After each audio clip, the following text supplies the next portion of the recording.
Bom dia, igreja, graça e paz. Gostaria de fazer uma oração. Obrigado, Senhor, por mais um dia, pelo privilégio de estarmos aqui. Eu peço perdão, Senhor, pelos meus pecados, que o Senhor me capacite a trazer a Tua palavra, Senhor. Que não seja eu, mas que seja o Teu Espírito Santo, Pai. Tu és bem-vindo aqui, flui neste lugar. Tu és o Senhor aqui, Pai. Toca no coração de todos da Tua igreja, abre o nosso entendimento, e que seja o Senhor ministrando e falando aos nossos corações. É o que eu te peço em nome de Jesus. Hoje eu vou trazer um trecho do seriado do The Chosen, que é uma coisa que eu estava com vontade de fazer faz tempo, que eu gosto muito. Só para eu ter uma ideia, quem já assistiu o The Chosen aqui? Não foi muita gente. Então essa é uma série muito boa que retrata a história de Jesus, e ela tem algumas particularidades que fazem a diferença. Então ela é a maior obra que teve maior financiamento coletivo da história, tanto da televisão quanto do cinema. O diretor resolveu fazer isso com doações, justamente para que ele pudesse ter liberdade de retratar a história de Jesus como ela é. Porque se de repente tem um patrocínio da Netflix ou de qualquer estúdio, logicamente quem for pagar essa conta vai querer interferir na história. E a gente vê claramente que o objetivo da série é evangelizar e levar para lá a palavra, né? Então ele tomou essa decisão de fazer dessa forma e foi o maior financiamento coletivo da história. Só para a gente ter uma ideia, até novembro de 21 já tinha arrecadado 40 milhões de dólares para a série. Com certeza, eu não achei esse número, mas já aumentou isso atualmente, né? Então a gente vê que somente realmente o Espírito de Deus para conseguir fazer uma coisa dessa. Ele foi traduzido para 62 idiomas e já foi distribuído para todo mundo, né? Eles encomendaram uma análise, os produtores, e 108 milhões de pessoas já assistiram pelo menos uma parte da série. E pelo aplicativo deles, que é gratuito, a série já foi vista por 450 milhões de pessoas. Então, além de ser feito com financiamento das pessoas, né? A série é totalmente gratuita.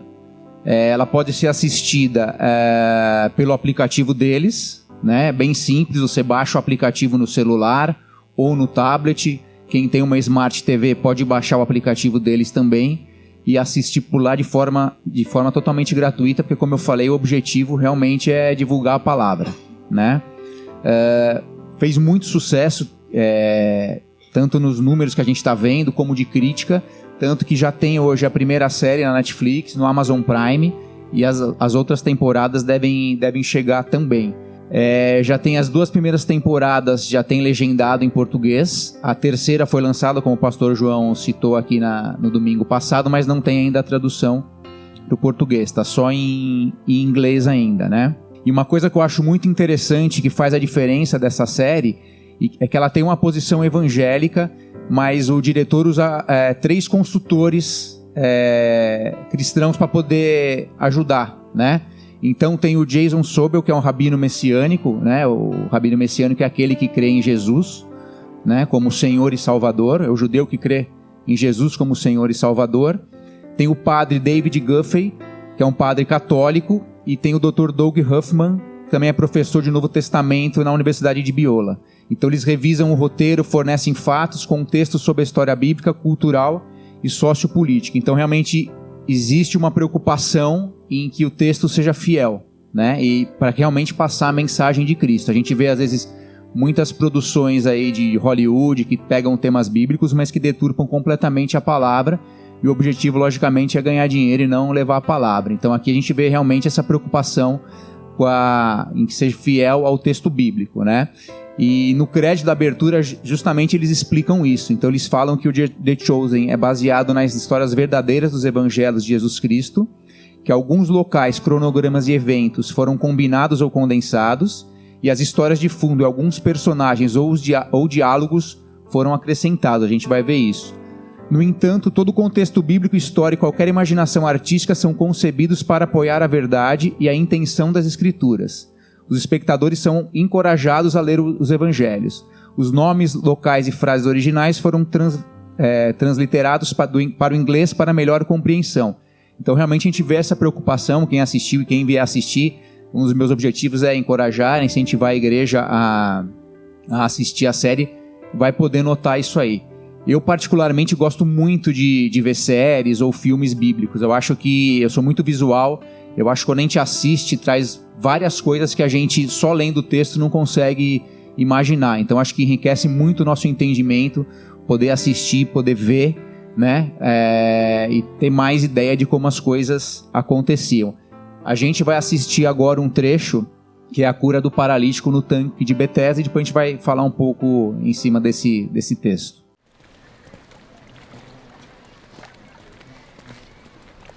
Shalom? Eu? Sim? Shalom. Eu tenho uma pergunta para você. Para mim? Eu não tenho muitas respostas, mas eu estou ouvindo. Você quer ser curado? Quem é você? Conversamos sobre isso depois. Mas a minha pergunta continua. Você vai me levar para a água?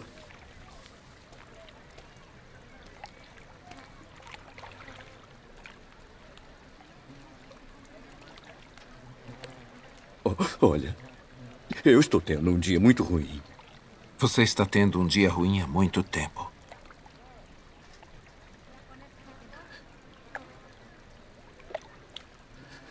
E então? Senhor, eu não tenho ninguém que me ajude a entrar no tanque quando a água é agitada. Enquanto eu estou tentando entrar, os outros chegam antes de mim.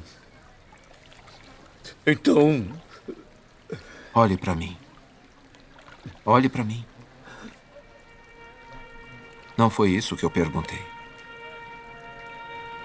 Eu não estou perguntando quem está ajudando você, ou não está ajudando, ou quem está atrapalhando. Estou perguntando sobre você.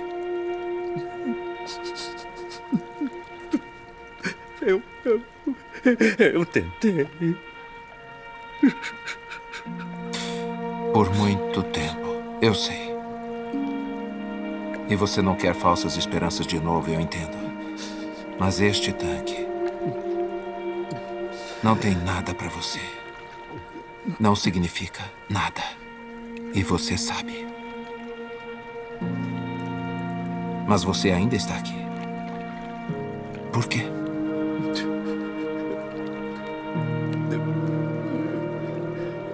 Eu não sei. Você não precisa deste tanque. Você só precisa de mim.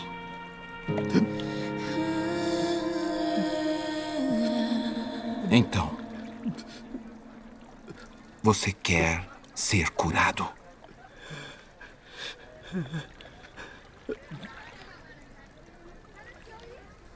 Então vamos. Levante-se, pegue a sua maca e ande.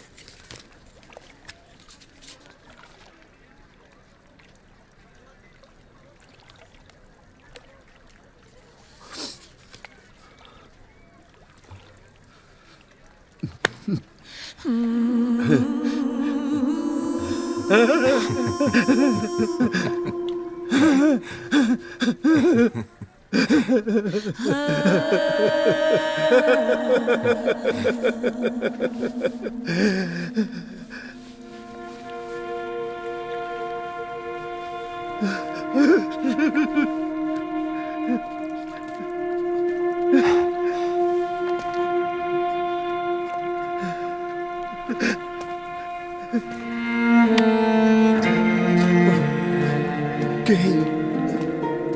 Está na hora de você andar, como ele disse. Não se esqueça da sua maca.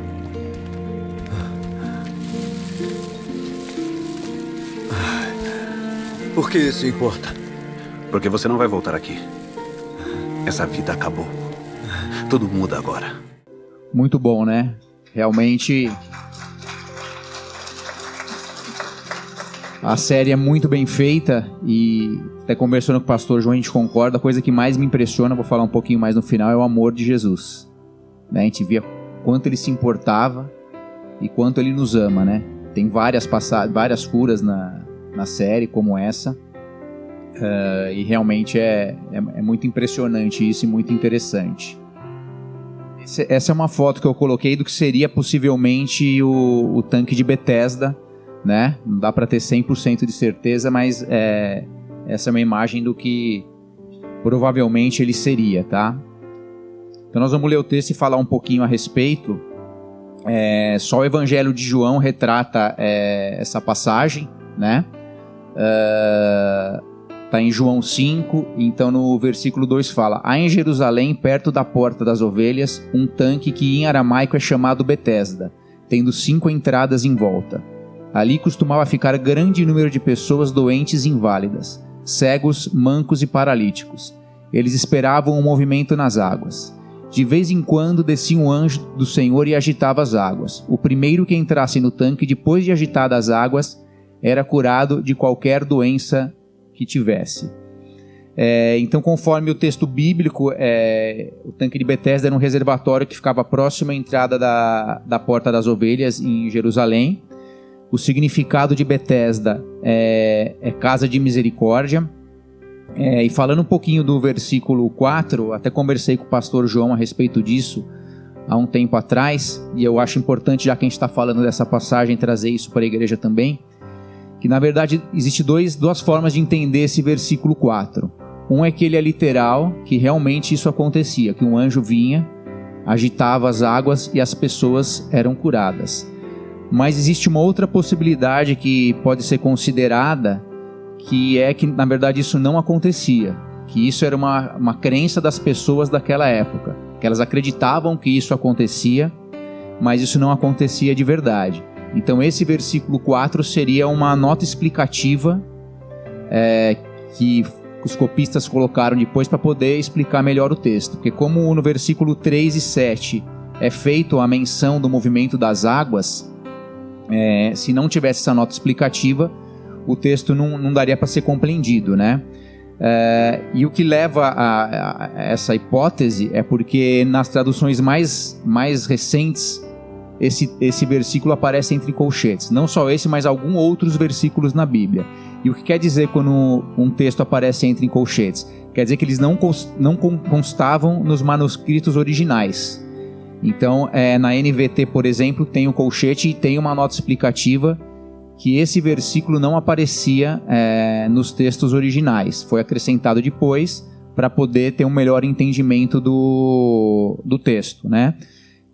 De qualquer forma, eu entendo que a Bíblia não dá para ter uma conclusão, nem que é verdadeiro, nem que não é verdadeiro, né? Acho que tem elementos para os dois lados aí. Mas o fato é que essa questão não é central nem importante, e esse versículo também não contradiz nenhuma verdade bíblica, não muda nada na inerrância da Bíblia e não afeta nada disso. Existem essas duas hipóteses, só quis trazer isso para a igreja, né?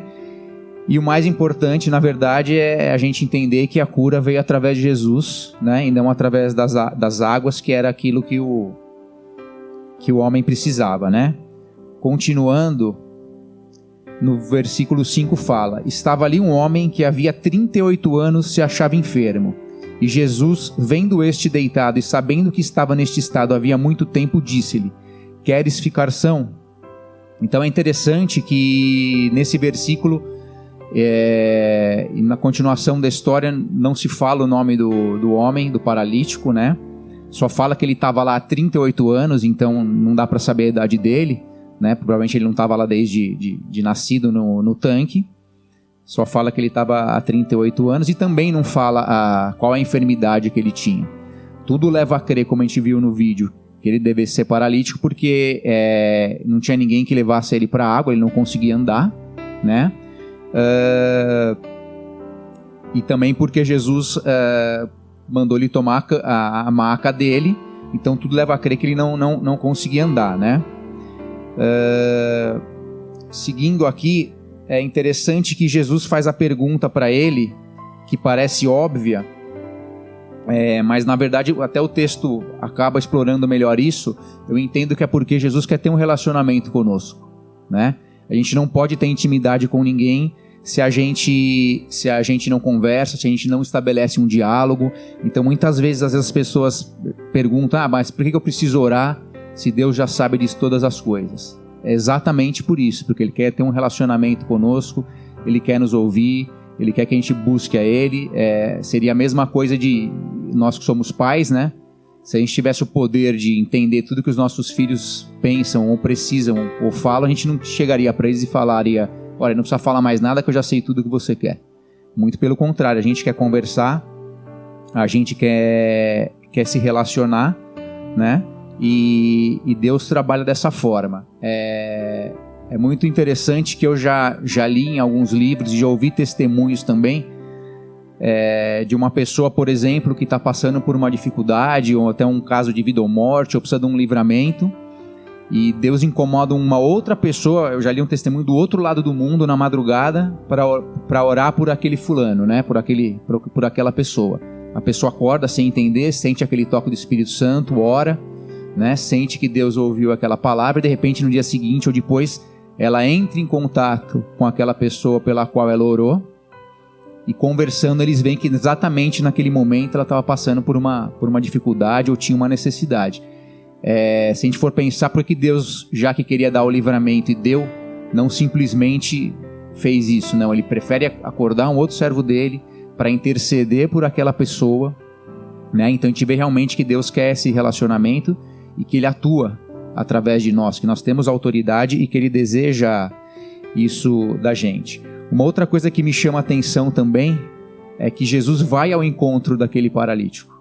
Assim como a gente vê a mulher samaritana que foi curada junto ao poço, não foi por acaso. Existem passagens, né, curas que a gente vê que as pessoas foram até a direção de Jesus ou interromperam Ele para a cura, mas a gente vê que nesse caso Jesus não estava lá por acaso, Ele foi ao encontro do paralítico. E é interessante porque era Jesus, né, o Deus aqui na terra, todo-poderoso, o Criador dos céus e da terra. Com certeza o paralítico se sentia desprezado naquela época, porque tinha que ficar lá há 38 anos naquela situação, não conseguia andar. Na sociedade, provavelmente ele era tido como maldito por ter aquela enfermidade. E o Deus todo-poderoso aqui na terra para tudo e vai até ele para levar a cura para ele.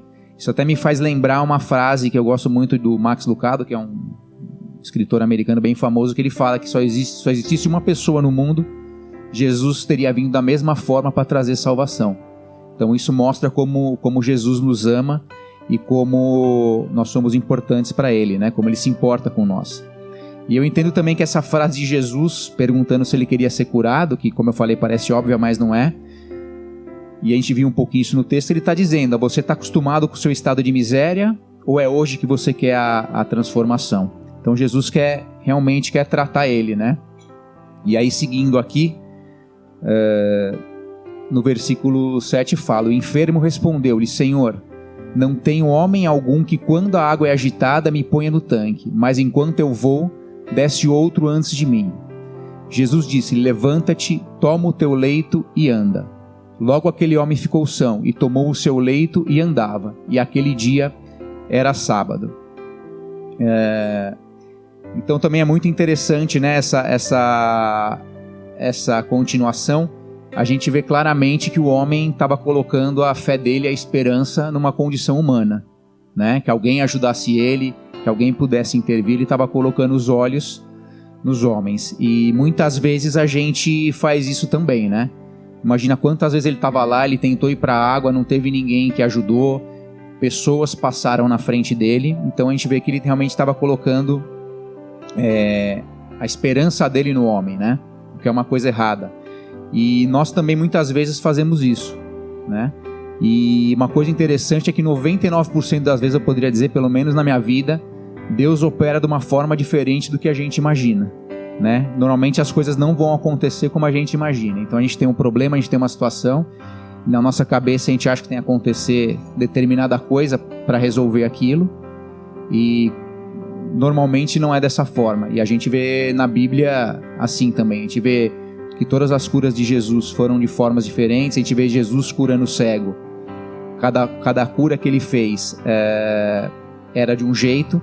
Então a gente vê realmente como é o trabalhar de Deus, né? Agora, uma coisa que me chama a atenção também é que aquele homem não sabia que era Jesus, né? O texto mostra isso, porque depois a gente vai ver mais para frente, vão perguntar quem era, ele não vai saber dizer quem é. A gente não sabe se ele já tinha ouvido falar de Jesus ou não. A gente sabe que a fama de Jesus já tinha espalhado por toda a região e as pessoas já tinham ouvido falar dele, mas a gente não sabe se ele já tinha ouvido falar de Jesus ou não, né? O texto não mostra pra gente. De qualquer forma, ele estava lá. Talvez por não saber quem era, ele tenha, em vez de falar do que queria a cura, tenha respondido daquela forma, por não saber quem era, né? Mas uma coisa que me chama atenção e que eu fiquei pensando, lendo o texto, é que Jesus foi até o caminho dele mesmo sem ele conhecer Jesus. Jesus foi curá-lo. Então, imagina se Jesus fez isso, mudou todo o caminho dele para trazer salvação para o homem que nem tinha ouvido falar a ele, que nem conhecia. Imagina o que ele pode fazer por nós, que conhecemos a Jesus, que entregamos nossa vida a Jesus e que clamamos e buscamos a ele. E a Bíblia fala a respeito disso, que nós devemos buscar, que nós devemos clamar, que ele ouve a nossa oração, né? Que ele nos conhece. E havia muitos enfermos lá, mas só aquele homem foi curado. A Bíblia não fala por quê, né? Mas eu creio que porque, embora ele estivesse naquela situação há 38 anos, como a gente viu, ainda ele mantinha a fé dele. Ainda que fosse no tanque e não em Jesus, até porque talvez ele não o conhecesse, ele tinha fé ainda. E eu creio que isso moveu Jesus para ir até ele. E aí fica uma lição para nós também, para nós mantermos a nossa fé e principalmente para a gente não desistir. Acho que essa é uma mensagem importante do texto, que nós não devemos desistir, manter a nossa fé e continuar buscando ao Senhor. No versículo 10 fala: Então os judeus disseram àquele que tinha sido curado: É sábado, não te é lícito levar o leito. Ele respondeu-lhes: Aquele que me curou, ele próprio disse: Toma o teu leito e anda. Perguntaram-lhe: Pois quem é o homem que te disse: Toma o teu leito e anda? E o que fora curado não sabia quem era, porque Jesus se havia retirado, e razão de naquele lugar haver grande multidão. Então é interessante ver que Jesus fez questão de curar aquele homem no sábado, né? Não foi por acaso isso, sem dúvida. Uma coisa que a gente tem que ter cuidado é essa reação dos fariseus, né? Que eram os doutores da lei na época, que é quem deveria se preocupar e amar as pessoas e eram conhecedores. A gente vê a falta de discernimento espiritual deles e a falta de amor também. Eles tinham acabado de presenciar Jesus curando um homem paralítico, né? E em vez de eles se alegrarem com aquilo, né? Sentirem compaixão, ter amor por aqueles homens, eles estavam mais preocupados com as crenças dele, com a posição deles. Eles estavam preocupados em que tinha sido violado o sábado, né? Talvez ficassem incomodados que Jesus era uma pessoa que não era do meio deles, que eles não conheciam quem era. Então realmente a gente tem que ter muito cuidado com isso, para que a gente não entre nessa religiosidade e também não nos falte o discernimento espiritual das coisas que Deus realiza, né? Depois desse texto, até fica aí para quem quiser assistir, tem uma continuação do diálogo dos discípulos com os fariseus, eles questionando da cura e tal. E também o diretor colocou um link com essa situação, que na série o paralítico tem um irmão, e acontece uma situação com o irmão também, que eu não vou contar, para vocês ficarem curiosos e assistirem a série, e que isso também traz uma situação com o irmão desse paralítico. Então realmente é muito interessante como o autor conseguiu trabalhar toda essa questão aqui.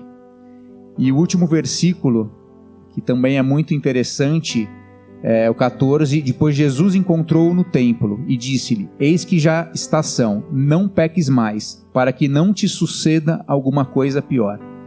Então uma coisa legal é que a gente vê que o homem foi para o templo, né? Na condição que ele tinha, ele não poderia entrar no templo. Com certeza ele passou toda a vida com esse desejo e foi privado disso. E eu creio que ele ficou grato a Jesus, porque depois ele estava no templo. É uma primeira questão aí que me chama a atenção. E o que é interessante também é que ele fala para o homem não pecar mais. Talvez o homem estivesse naquela situação porque tenha pecado, não dá para a gente ter certeza disso, mas por esse texto a gente pode de repente pensar que tenha acontecido alguma situação dessa. E o interessante é que ele fala, não peques mais para que não te suceda alguma coisa pior.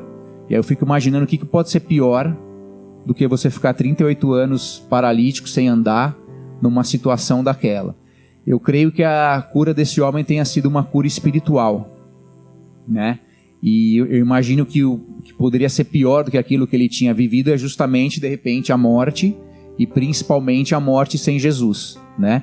E a gente vê aqui a continuação do amor de Jesus, porque Jesus volta novamente, encontra aquele homem para poder continuar orientando ele, para poder continuar ministrando, para que ele não perdesse a cura que ele teve, né? Então realmente é impressionante o cuidado e o amor de Jesus. Eu não coloquei aqui na projeção, mas eu queria ler para vocês aqui 1 Coríntios 13. A gente inclusive leu recentemente na nossa leitura, né? E essa carta de Coríntios tem falado muito a respeito dessa questão do amor e tal, eu acho que tem tudo a ver. Então no capítulo 13 de Coríntios fala: ainda que eu falasse as línguas dos homens e dos anjos e não tivesse amor, seria como metal que soa ou como sino que tine. E ainda que tivesse o dom de profecia e conhecesse todos os mistérios e toda a ciência, e ainda que tivesse toda a fé de maneira tal que transportasse os montes e não tivesse amor, nada seria. E ainda que distribuísse toda a minha fortuna para sustento dos pobres, e ainda que entregasse o meu corpo para ser queimado e não tivesse amor, nada disso me aproveitaria. O amor é sofredor, é benigno, o amor não é invejoso, o amor não trata com leviandade, não se ensoberbece, não se porta com indecência, não busca os seus interesses, nem se irrita, não suspeita mal, não folga com a injustiça, mas folga com a verdade. Tudo sofre, tudo crê, tudo espera, tudo suporta. O amor nunca falha, mas havendo profecias serão aniquiladas, havendo línguas cessarão, havendo ciência desaparecerá. Porque em parte conhecemos e em parte profetizamos. Mas quando vier o que é perfeito, então o que é em parte será aniquilado. Quando eu era menino, falava como menino, sentia como menino, discorria como menino. Mas logo que cheguei a ser homem, acabei com as coisas de menino. Porque agora vemos por espelho e enigma, mas então vemos face a face. Agora conheço em parte, mas então conhecerei como também sou conhecido. Agora, pois, permanecem a fé, a esperança e o amor. Estes três, mas o maior deles é o amor. E é o que a gente, como eu falei no início, é o que mais me chama atenção na série, que como a gente pode ver é extremamente bem feita, né, e fiel, como eu falei, é justamente o amor de Jesus por nós, como ele se importa, o relacionamento que ele tinha com os discípulos. No início da série é um pouco mais parado, porque vai mostrando os discípulos, Jesus, né, chamando os discípulos, tal, então é um pouquinho mais parado. Depois, quando Jesus entra em cena, as coisas começam a ficar mais interessantes e tal, mas como eu falei, vale muito a pena. E realmente o amor de Deus, de Jesus, é uma coisa impressionante. Então acho que tem essa parte do amor de Deus, e eu acho que a principal lição para nós também é replicar esse amor. Como o texto aqui de Coríntios falou,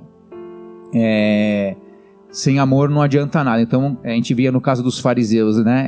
Eram profundos conhecedores da Bíblia, eles tinham a tradição oral, dizimavam de tudo, até das pequenas coisas, como a Bíblia fala, mas faltava amor para eles. Eu vejo que nesse mundo de hoje, de correria, das necessidades, da pressão, a gente tem que se policiar para que possa ter esse amor. Porque a gente viu aqui o texto falando de coisas muito importantes, né? Dons de profecia e várias coisas que são importantes para a igreja, o conhecimento, mas o texto fala que se não tiver amor, nada disso terá valor. Então realmente a mensagem que eu queria passar era primeiro incentivar os irmãos a assistirem a série, que sem dúvida vai ser muito interessante, vai edificar a nossa fé e vai trazer muito aprendizado, e a gente gravar que Jesus nos ama e é extremamente paciente conosco, né? Eu falo por mim mesmo, eu até falei na minha outra pregação que praticamente eu nasci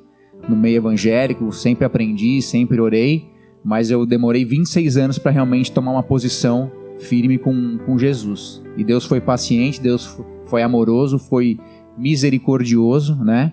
Mesmo eu tendo entristecido a Ele muitas vezes, Ele se manteve fiel e misericordioso, e pela misericórdia dele eu estou aqui, né? E isso vale para todo mundo aqui. Cada um que está aqui, sem dúvida, está aqui porque Jesus amou, Jesus escolheu, Jesus chamou, e Ele está pronto para ter um relacionamento conosco e para nos abençoar, porque Ele nos ama acima de todas as coisas. Amém? Obrigado.